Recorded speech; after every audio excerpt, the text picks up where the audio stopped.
Hi, I'm Marion Schwartz, Chief Advocacy Officer for the Cholangiocarcinoma Foundation, and I want to give a little overview as soon as I can get this to move.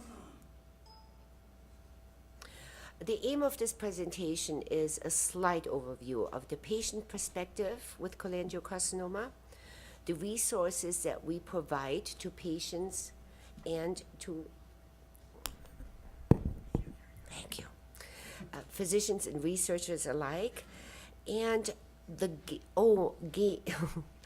aim of helping aid in multi-institutional, national, and international clinical trials.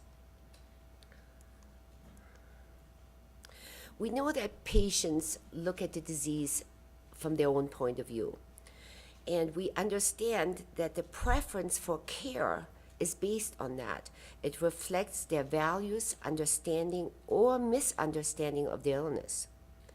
And as all rare diseases, cholangiocarcinoma lacks resources for disease-specific information. There is no support system for our patients. They don't know where to go, where the major cancer centers are, and where are these physicians that treat their type of cancer. We also know that patients diagnosed tend to overestimate the probability of long-term survival. And they're then faced with this fundamental choice between cancer-directed therapies, radiation, chemotherapy, to control the underlying disease with possible life-extending therapy, but which is then associated with the risk and benefits of their treatment, versus no treatment other than palliative or comfort care with emphasis on the symptom management only. We hope to engage with patients, and we hope to empower these patients so that they can make educated decisions when they speak with their specialist. We are virtual. Everything is on our computers. We are basically computer-based support. We help our patients. We provide internet health web links, brochures, and other downloadable information. And we have one of the major drivers for this disease, which we didn't expect to see with that much positive outcome. It's the Global Discussion Forum. And much to our surprise, it became one of the most kindest, informative information source for patients globally.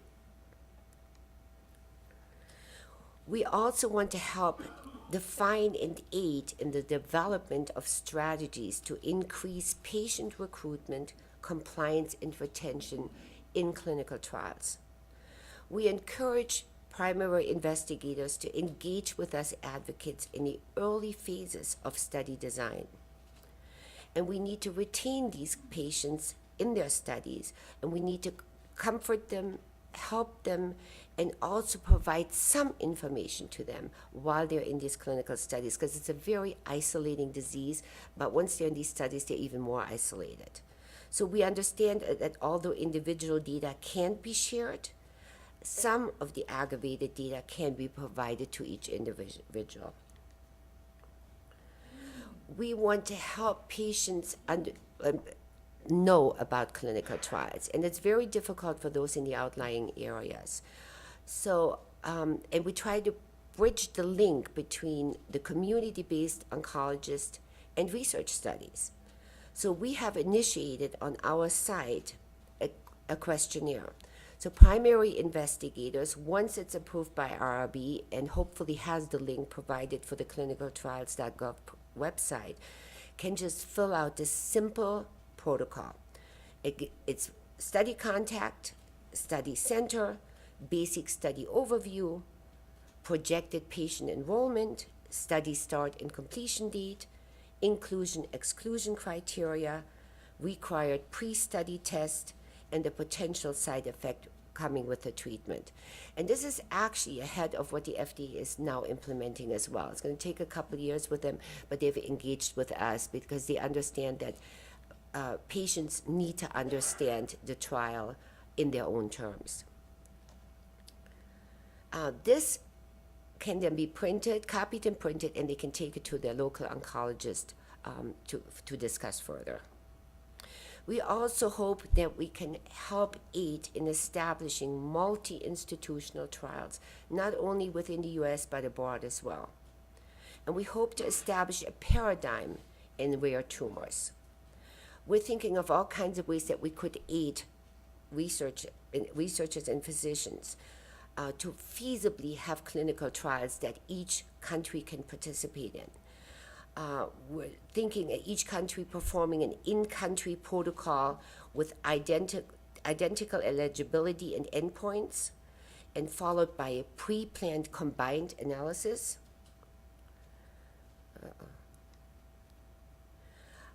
We can target endpoint in individual studies, endpoint with fewer patients, set a time frame, for example, targeting progression-free survival in an individual study, but combine it then later and look at overall survival.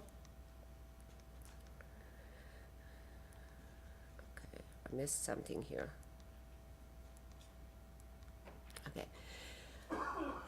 We also initiated on our website in curative settings that those few people that may have the ability to have a liver transplant for perihilar cholangiocarcinoma, that they're made aware of something. And I've spoken with many physicians about this, and the reality is that the majority of patients come to our sites after they have been biopsied.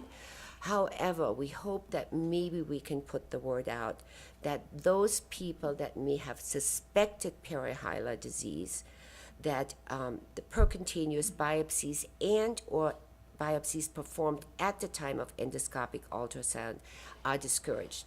And this is based on the Mayo study that clearly showed that guided acquisition is fraught in an inappropriately high rate of needle tract tumor seeding.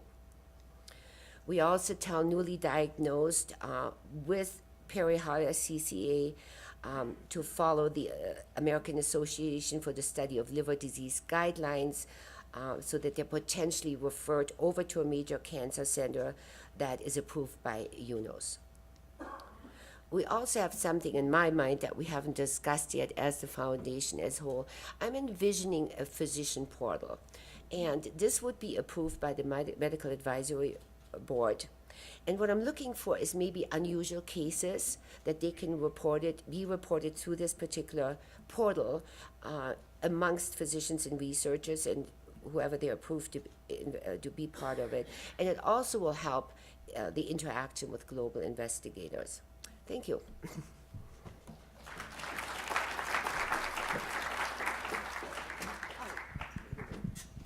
Do we have questions for Marion?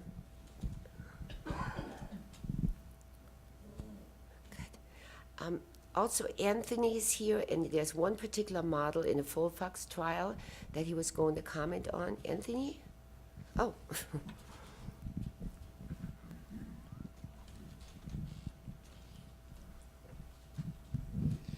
So Marion and I have shared some experiences through the NCI Hepatobiliary Cancers Task Force, where we frequently discuss considerations for multi-center trials as well as international collaborations. And as our UK colleagues know, the international collaborations are not very easy and straightforward because there are regulatory hurdles, there are financial hurdles, there are operational administrative hurdles, etc. And certainly the NCI has had some limitations in their ability to support such things.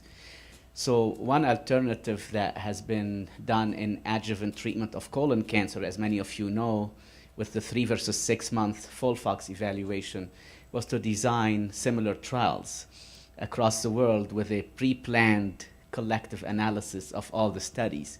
And I just wanted to mention that this is a model that potentially could be duplicated in a disease like cholangiocarcinoma, where we could design similar studies across the world and plan to analyze them collectively at some point as a way around the difficulty of doing joint trials all the time.